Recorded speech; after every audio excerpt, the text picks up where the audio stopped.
welcome to the Zentera webinar where we talk about the Lethal Trifecta, pricing the hidden cost of Agentic AI. My name is Kevin Lee. I am the marketing manager here at Zentera, and I'm so glad, so happy that you guys are here to listen in on a very, very compelling talk between two experts. Just for some very quick housekeeping information, this webinar is being recorded. So you don't have to stay for the entire thing. You will have access to it afterwards. We also are going to be posting some questions throughout the webinar, and so your participation is greatly appreciated. Also, feel free to ask anything. If you have any questions at any time, feel free to post them, and we will do our best to answer them. So for today's talk, we have two awesome experts who are going to be talking about the subject matter today, starting with our guest, Tim McCallum. Tim McCallum is the CEO and founder of 2B Salt Financial Engineering, where he is driven by a commitment to help organizations and individuals achieve greater business outcomes through financial insight and strategic thinking. He has more than 3 decades of experience spanning information technology, telecommunications, financial engineering, and strategic business planning. Tim brings a unique combination of deep technology expertise and business acumen. He has previously served as Director of Business Value Programs and Strategy at Nutanix, where he founded and led a global team of business and finance professionals. Since 2012, he has specialized in financial engineering consulting for NetApp and Nutanix. He has helped customers align technology investments with strategic business objectives. Prior to NetApp, Tim has spent more than 17 years in enterprise IT leadership within the wireless communications industry. His contributions have been recognized with NetApp's FY 2015 West Area MVP Award and Nutanix's FY 2017 Top Contributor Award for advancing business value through financial analysis and technology. Most recently, he contributed material and insights to Steve Kaplan's book, The ROI Story. And then we have our very own Nathanael Iversen. He is Zentera's chief evangelist, and he helps prospects and customers understand how segmentation, identity, and device posture apply to securing data centers, cloud, user, and OT systems. He has over 2 decades of customer-facing experience with a broad background in networking, security, and virtualization.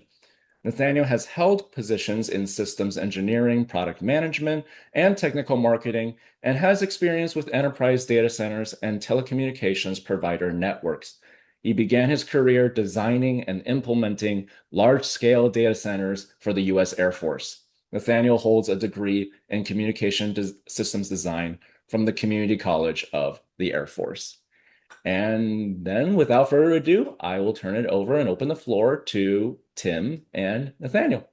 All right, excellent. Well, my name is Nathanael Iversen, and I'm pleased to be with you. We have a really fun one today called the Lethal Trifecta, and we're going to look through some of the very most recent research on agentic AI and its implications and how we can actually stop some of the risk that we are all experiencing out there. Now, at the very beginning, I don't think there's going to be a thing on this slide that serves to surprise you. For most organizations, AI is coming in like a freight train. And that means that it is coming in hot, and it's not really asking any questions about where it should park. There are many organizations that have a lot more things going into production. They're moving past pilot phase, and that's expected to increase a whole lot. And from a very small amount of agentic use, like maybe 3 or 4 months ago, most organizations are starting to see things come in. I saw a statistic recently that 60% of enterprise software companies, so this is the Salesforces and the Workdays of the world, 60% of them are planning on releasing agents to their user populations by the end of the year. And that's kind of amazing because it kind of says the agents are coming, whether we want them or not. But I think the interesting thing is that for most of us, it's also been a moment where we don't necessarily feel like we have all of the governance in place that we would like to have for these technologies. In other words, the business has run off without us in some ways, the way that it might have been going to cloud or in times past. And so, what we're hoping to do on this webinar is actually talk a little bit about that gap and how to close some of those things. So with that, I think it's pretty useful for us to understand kind of where are agents being deployed. And Tim's done some great research on this. Tim? Yeah, we're finding that a lot of the agents in our organizations are being deployed where there are structured or repetitive and even tool-driven workloads that we can deploy them into. So you see a lot of the ones that the normal suspects or the usual suspects, if you will, around customer service and support and chat bots. Those were some of the first to come out. We start seeing things within sales, within repetitive marketing, and even into finance and accounting, where we start to bring things up through the ranks and start to show different numbers within different organizations and how to correlate those together. One of the biggest ones that are coming out and rolling very quickly is really in the development. And this is the large spike that you see towards the north part of this into IT and cybersecurity. We're seeing a lot of the structures of development code that is being driven by agents. And that is one of the largest ones that's coming out in the last year or two, what we're seeing. But in general, it's anything that is structured and repetitive is where organizations are focusing. Excellent. Well, I think that one of the things that we've observed is that as these agents are coming in, some of them are coming in on very sanctioned paths. In other words, people are getting them from internal portals, from internal catalogs where authorized agents are. But at the same point in time, it is quite possible to have agents launched, via Copilot, to have agents launched via, a browser or, through some combination of internal tools, or even to tell Claude to write you an agent. And so, as a result, what we've actually seen is that while people have a general pretty good sense that they have agents, that they know where some of them are, it turns out that when you really dive into it, most of us have agents that we don't know about. And that is a gap that, as we're going to discover, has some unfortunate consequences. Now, if I were to put a one data point and say that this is going to get the award for the more surprising of data points, it's this one. This is where we're looking at the agents are actually becoming the new risk factor. And when we look at this and how this got here is the agent deployment. Now, this is whether it's coming in through a SaaS agent or whether it's coming through Shadow or more of a greater enterprise. The deployments themselves are starting to exceed the ability of the identity systems to keep control of them or to secure them. And as those agents start to make decisions autonomously, they start to become most of the 65% of all of these incidences. Now, this is whether they're exposing data out to third parties, is what we're seeing, everything from operational disruptions and even direct financial loss. And one of the focuses, the changes that we're seeing in this industry now, is that organizations are starting to shift.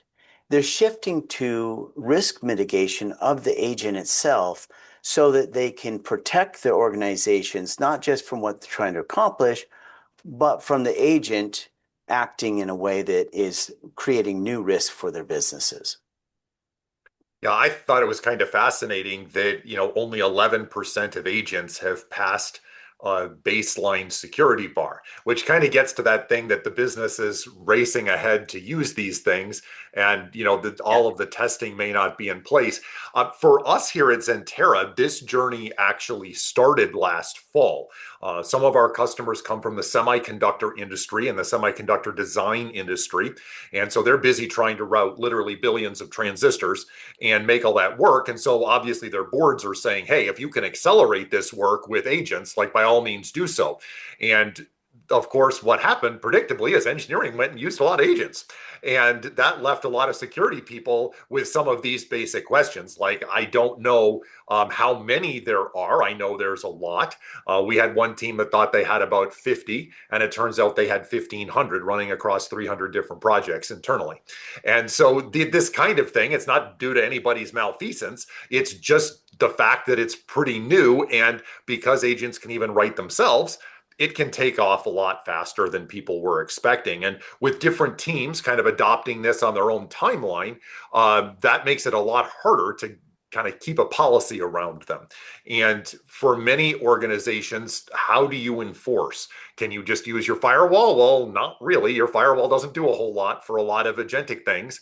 And if an agent does make a change, is there any way to track it, or is there any way to know it? And so these were some of the dimensions of the problem that we started investigating about 9 months ago. And people were starting to become concerned because with gaps like these, they felt like some kind of damage could be rather serious. And I think that what's happened is that that's actually occurred. Yeah, the damage is actually very real. And whether this is coming in through something that is accidental or attacker-led, which are the two main ways that we see these come in, the damage is about the same. It's very, very painful. And so when we start looking at these a little bit closer around the accidental side of it, this is similar to what Pocket OS has found. In Pocket OS, they deployed an agent into a sandbox to try to optimize some of their workflows. That agent made its decision to leave the sandbox and go into the production database, delete their customer and contracts database, including all of its backups, and then came back and raised its hands up and said, we did it. We optimized your workflow. Well, the real people in this scenario are looking at the business and going, we have just lost our business. And so you get into this when it's that accidental piece, or you get into the malicious side where agents are starting to look for code that might be brought in from an external source, from the internet. They start to get prompt injections, and these are being much more attacker-led. And then the agent stops becoming the agent doing what you're looking for it to do and starts becoming an accomplice to the attacker. And it leads to very damaging outcomes. So regardless of whether this is going to be the accidental or the attacker-led, the agent itself is creating a tremendous amount of ability to recognize a lot of damage within your organization. Now, one of the interesting things, and it actually turns out to be the title of this webinar about the lethal trifecta, it is actually not a term that either Tim or I invented. It actually comes from the FAIR Institute.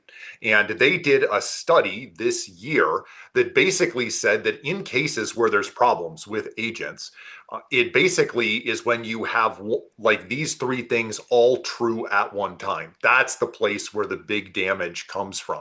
And the first is untrusted input. So this is like if you have agents that have the ability to go out to the web and retrieve whatever they like, or they're talking to an LLM that is on the web that can retrieve anything it likes. In either of those cases, you have untrusted input. You have the agent potentially able to bring something back that you didn't define for it. And the second leg of the wobbly stool is sensitive access. And this is, does the agent have the ability to read internal things? And a lot of people say, well, it has limited access. Well, limited by what? In many cases, people start out with agents that are launched with user credentials because a user downloads something or creates something and fires it off. Well, your user login also has access to your payroll in the HR system. And so this is the case where sensitive access is sometimes more available to these agents than we realize at first. And then what kind of action can the agent take? By definition, an agent takes action. That's what makes it different from an LLM, right? And so if you have something that has some untrusted input, it does have some sensitive access and it can take action, well, then you have the possibility for things to go sideways in an awful hurry. I saw a report of one of these automated attacks, and in something like 3 hours, the agent did 15,000 attack actions. And there's, of course, no human that's ever going to be able to generate or manage that kind of volume. And so, the speed at which things can happen is certainly pretty great. But I think the industry has started to be able to kind of categorize these things or help us to frame them. Yeah, in fact, they have. So when we started to look at this, we want to start to say, well, how bad is bad? How big is this breadbasket? And that's where we start to turn to a lot who have already gone before us. And one of those is IBM. IBM has done a great job at identifying a lot of these new risk vectors within AI. And this would be things like supply chain, might be your SaaS provider that would be in that. And you can see that's one of the leading ones at about 30%. And as Nathanael mentioned, more and more of these are coming by the end of this year. And so this is going to become even greater. But even as you go down through the less likely that they're finding, you start to see still pretty large numbers. Now, one thing you have to take note in this is that this is a sub portion of all of the businesses that they monitor and work with. So we have a little bit of what we call a selection bias. Now, we're trying to get to a single number. We're looking for how bad is bad. And so we start with this IBM number and we start to look at it and say, what do we need to do to remove a lot of the selection bias?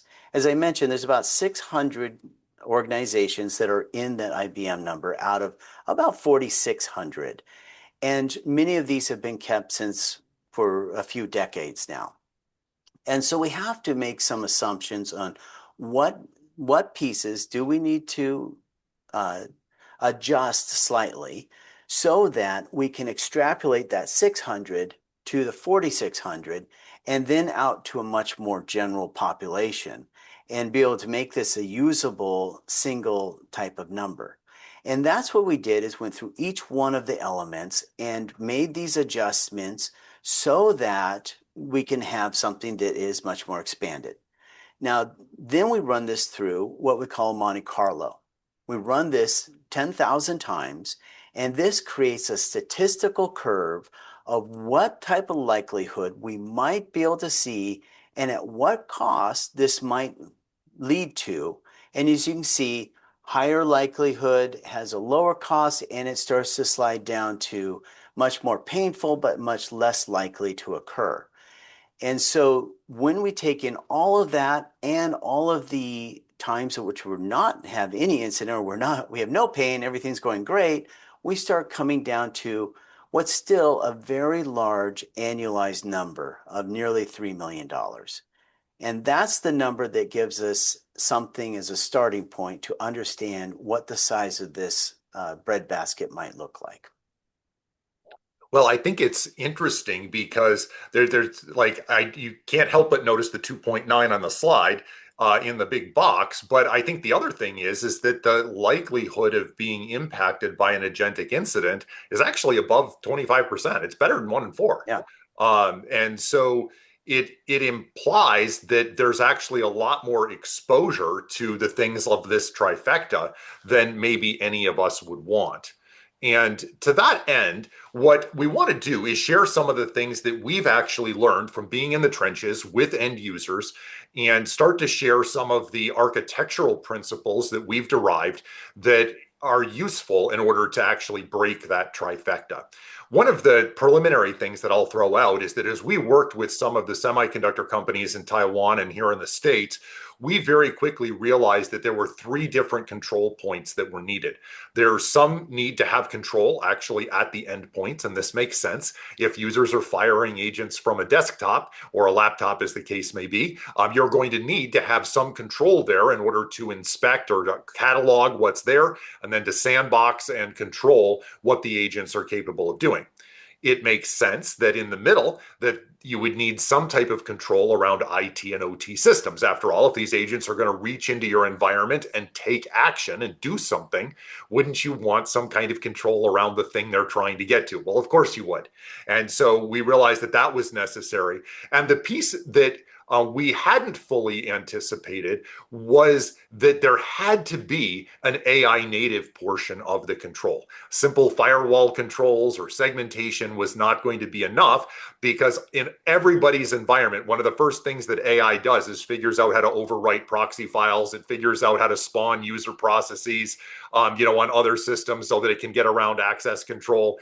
And we realized that you had to be in line and you had to have something that could actually understand the prompts and the responses that were coming back from within the AI world. And so with that, I want to give you kind of three pieces that will help to give you some principles of how to effectively break this trifecta. The first is to enforce the agentic behavior independent of the agent. We all know that there are security controls embedded in different platforms and different MCP servers and different things. There's places you can put controls. It is also true that all of them are quite insufficient to keep agents inside sandboxes. And what we have found is that you need to have some ability on an actual endpoint on the host to be able to instrument it so that you can put agent processes into sandboxes, and then you can control their network traffic. You can actually take that information and force it to go through some kind of AI session controller where you can have the kind of layer 7 controls for session inspection, logging, credential management, all of those type of things. But this idea, we have found that enforcement point has to be outside of the agent and they can't avoid it. It's very important to have a linkage between whatever's on the host and the session controller so that everything is delivered there and it doesn't wander off or get to go other places before it's actually checked out. The second principle that I'll give you is that it's very useful to start thinking in terms of projects and workflows, and to use something here at Zentera, we call them enclaves, but think of this as a virtual space. You want to create a virtual boundary, if you will, a segmentation, tight boundary that actually has the things that are relevant to a project. Inside the semiconductor space, this is certain CAD and different files and things that are part of the design process. In manufacturing, it might be parts of assembly lines or OT control systems. And in medical, it'd be something else, and so on and so on. In each of your industries, we have workflows. And those workflows typically have humans. There's data, there's systems, there may be LLMs, there may be MCP servers, and there may now be agents. And getting the things that are appropriate for each of those projects into some kind of an enclave where you can have systems that are protected, you can have AIs, whether public or private, you can have session controllers, you can have MCP servers, and you can have a way to keep all of these things separate and yet communicating in the way they need to for given projects. This is the thing that is needful, because that way if something happens inside one project and you have rogue agents or something runs away, it's not getting outside of that project and you don't get to see that big nasty number that Tim mentioned just a moment ago. The third one that I'm going to give you is a bit wordy, and I'm not going to read this slide. If you would like this information, I would suggest that if there's a slide in the presentation to screenshot, you want to grab this one, because the ideas on it are actually very, very strong, and they're very independent of any vendor. One of the things that's necessary, because the agents actually can determine their own actions, is you need something that's called declared intent enforcement. And this is just simply the idea that an AI agent's actions or permitted actions should be declared up front. And they shouldn't be figured out at runtime, and they need to be enforced at a place the agent can't bypass. And if that sounds a little bit like zero trust, well, it's kind of zero trust applied to AI agents. That is true. But this whole idea that the control should tightly constrain what the thing can do. And some of those things here on the left under this boundary, like just think about like what are the destinations that an agent can get to? What exposed tool sets can it attach to? Are there certain actions that it can take or data classes that it's allowed to touch? Are there certain processes that it's allowed to delegate or not delegate? Are there egress limits or token limits that need to be enforced? Are there model or provider restrictions? And you start to get a sense that if you can actually enforce based on the intent, now we're talking about something that can actually keep those agents inside the lanes that they're supposed to run in. And so if we take all of these together, we originally saw a trifecta around if you can't control the kind of data, if you can't control, fully the actions that it can take and the places that it can go, you'll end up with trouble. And you'll notice that if you actually think about tying down the enforcement so the agent can't get around it and it's independent of the agent, well, now they can't evade your controls. If you have enclaves separating projects, now something that breaks out or tries something really strange, it just doesn't work because it's trying to get out of the project and there's not a way for it to get out of that enclave. And third, if it tries to do something that it's not allowed to do, well, there's actual intelligence in the enforcement layer that says, no, no, no, we're not passing banking information today. No, no, no, we're not passing customer, PII information or medical records today. That's not what you do. And when those controls are implemented at the points we've mentioned, then the checkpoints exist that make sure that an AI breach or an agentic overreach doesn't become disastrous. And Tim, I think you have done some work to actually quantify what happens if we break the trifecta. Yes, we have. What we found, we start to take the same thing. We say, all right, let's run that same scenario that we did before. We got the big, scary, bad number. But let's start looking at it and saying, what happens if we can break out one or two of these legs? And how does this impact that same Monte Carlo? And what we found is that there's about an 87 to 99% reduction in the risk that we're experiencing. Now, I think this deserves a little bit of context. When we look at the 87%, that 87% is really a cohort at the lower of the statistical realm. So when we say that we're reducing it just by 87%, that's the worst case scenarios that we're seeing, the worst case of the runs. Then we look over at what is more typical, and it was just a little teeny bit over 99%. And that's a lot of what we see being reduced out. Now, what the big picture of this all is we're taking that large number, that very scary, out of control cost of risk, and we're reducing it down to something that is actually manageable, that we can actually work with and make mitigations around from a business opportunity versus just trying to trust that we're going to make it through on the bigger risk. That's what we're seeing in this slide. Well, and I think kind of the fascinating thing is that for most of the people on this call, you're wondering like, how closely does this approximate my world? And the answer is we don't know, right? We did a model that actually worked off of industry data and statistics. And what Tim's business does is they actually customize the whole thing exactly for you. So if that's what you need, then Tim is the person that you want on your side. But the interesting thing is if you take the data down by half, if you just say it's only half right, like you say that we really are just very poor at our jobs, it's still going to be like $1.5 million almost reduction. Absolutely. In the actual risk. So the interesting thing is that the AI risk is fairly large. It gets expensive fairly quickly, and it's fairly common that would actually occur, that you would get an expensive risk. And yet, if you do something to actually break this trifecta, you will actually take down the exposure by really orders of magnitude. And that's a pretty good result because those three principles are things that you can implement today.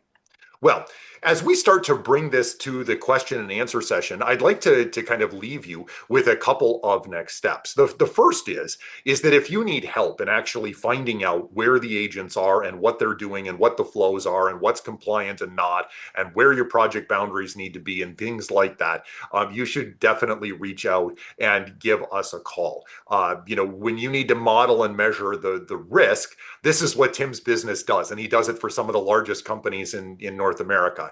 And when you have the combination of knowing what your environment actually is, and you actually know what that risk costs, then all of a sudden it becomes possible to have both the technical and the business conversations that are needful to make the organizational changes you know are required. Like, after all, in security, we're not sitting around wondering, like, is it a good idea for agents to be unsupervised? We all believe that the agent should be supervised. But how do you move your organization to that point?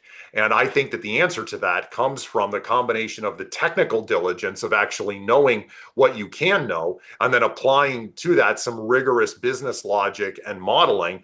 And then you're able to actually figure out what is going to be your ability to act. And you can actually start to take action then to break out and reduce that risk in fairly short order. What we have found is that fairly simple controls can radically change that equation fairly quickly without making anybody in the business change their agent strategy. I can guarantee you, you're not going to get anybody that says, oh, sure, you can instrument my agents. Oh, sure, you can, like, I'm going to check all my agents with security before I do it. We've just found that the controls need to be at a different layer so that you just don't have to have those conversations. So what we'll do, I think, I'm going to turn this back over to you, Kevin, because I think we've got, the opportunity to interact a little bit with the audience and maybe take some questions and discussion. Yes, absolutely. In fact, we already have one question asked by an anonymous attendee. A very open, broad question, which was how can we start our analysis of risk? Do you want to take a first stab at that, Tim? Yeah, the first thing I would say when you want to start looking at this is you want to look at the environment. You have to look at it kind of like the fish tank, if you will, not just at every single fish, and say, this is the agent that we have, and what can that agent, one, see? What is it able to touch? What type of actions can that agent do? And what type of authority does it have, or where is it getting its information to take an action? Once you start looking at that, then you can start saying what is going to be one, not necessarily the worst, or what is going to be the worst case of it, or what's going to be if something was compromised, what would that cost be? Go at it in a reverse way and start saying, what do we know it's not? And this way you can get into a range where you can say that 90% of the impact of whatever this agent is doing is going to be within this range. And that's where you can start to employ more of the Monte Carlo, and you can run it over and over and start to see how much that range is going to be and what is the likelihood of this occurring. Now, then you can say, what if I take one of those three elements out? And can it still even begin to do what this was? And we can run this again with that element taken out, and now the impact dramatically changes. And that's how I approach risk, is really to look at the environment, what can that agent do, and what is it that we can get to where we can securely say or confidently say, this is 90% of the range in which this is going to be, versus trying to say, this is exactly what we believe it's going to be. Does that help, hopefully? Yeah, that sounds great. But by the way, these are great questions. Keep them up. But we have one more. You mentioned in the trifecta that agents often have excessive permissions. What are you seeing companies do to better manage credentials for agentic accounts? Okay, I think at least a couple of things. The first is that I think everybody starts with it's mostly user permissions driving the agents. And that's the first thing you kind of got to get rid of, just because those user permissions, again, have access to payroll and HR and like personal shares and other things that they probably shouldn't have. So that raises, the whole thing of like, how are we going to identify the agents? How are we going to generate the API keys? There's a pile of work there that's to be done. But I will tell you that as soon as you go down that pile of work, you're going to want to start looking at things like session controllers that can actually centralize the credentials. This way, the agents can't swap them. They can't manipulate any of the files. They can't share the credentials or anything else. If the agents are actually going through a session controller and then they're getting the credential that's already pre-established on the session controller, that's probably one of the best practices that we're seeing right now is, the use of AI session controllers and automation platforms that basically are managing the credentials on behalf of the agents, because then they can invalidate those credentials after so many minutes or after a job completes. You have the ability to do a lot of time bound and other things that can really constrain exactly the duration and the usage that a given credential should do. So I would encourage you, if you're thinking about like, hey, we want to tighten that down, you want to tighten that down. That's one of the places that will give you a very big bang for the buck from a security standpoint. All right, awesome. Next question. This one's interesting. Where do you see the highest introduction of uncontrolled agents for organizations? You gonna take that, or you want me to take that? I'll go for it. Um, Okay. I'll tell you the number one place you're going to see that is the place where you have a board of directors that said, just use AI, make it faster. We don't care what you do, just use AI. It, those are the dangerous places, because then everybody in the business gets the message from on high: burn some tokens, do some things. And what I think is the case, and there'll be people on this call that can corroborate this, that the projects that actually succeed are not the ones where it's like make the Wild West happen as fast as possible. If agents are treated like other enterprise software projects where somebody actually calculates an ROI and you do a little bit of testing to make sure that it's actually going to save you money and the workflow is actually going to improve, those kind of things tend to produce a lot better outcome, if you will. I mean, we could answer the question technically, I think, and say that I would say technically it happens in the places where you've got huge amounts of data and you have cumbersome workflow. So if you think in the world, there's lots of places that generate lots of data and have really cumbersome workflows. And those places, if you can automate them, there's real money to be made. If you can comb through a bunch of financial transactions and lower your fraud rate by 5% at a first tier bank, it's tens or hundreds of millions of dollars a year. If you can have AI agents look at the sensor data coming off your packaging line, and AI figures out that, every time the temperature goes up 5 degrees, you have, 14% more packaging errors. That's again something that is hard for a human to notice, but it's easy for an AI to notice in a stream of data. So I think that wherever you have that explosion of data, you're going to find the fast applications of AI. I think I'll add a little bit to that as well. I love how you put there, Nathaniel, that it is an edict from on high. Go out there. And one of the messages that's being received throughout every employee in the ranks is that you can be like 5 people. You could do the work of 5 people if you just have AI agents going out and doing all these pieces for you. And because they're coming in so fast, that we start to see everybody click the button on the browser and start to download every single AI piece to do all sorts of things. And then they say, can we have access to your desktop to do it? And boom, yes, you can have access to my desktop. You're setting up my next email. You're setting up my next this, and on and on and on. And so every user is going out and making determinations on what agents, and of course, those agents are exploding and making their own decisions. So I think it really comes down to a lot of the direction from the top, where these are and how do we actually get these so that they're deployed in the most productive and safe manner. Awesome, awesome. And we have one last one here asking about OT. Are Oh, you interesting. seeing interaction in manufacturing environments?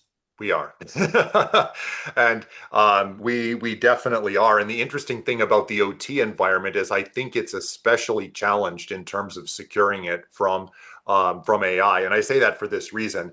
If you think about the average, automation suite from, Rockwell or, Honeywell or, somebody that's been making industrial controls for a lot of years, how complex are those APIs? Like compared to what Claude Code can do?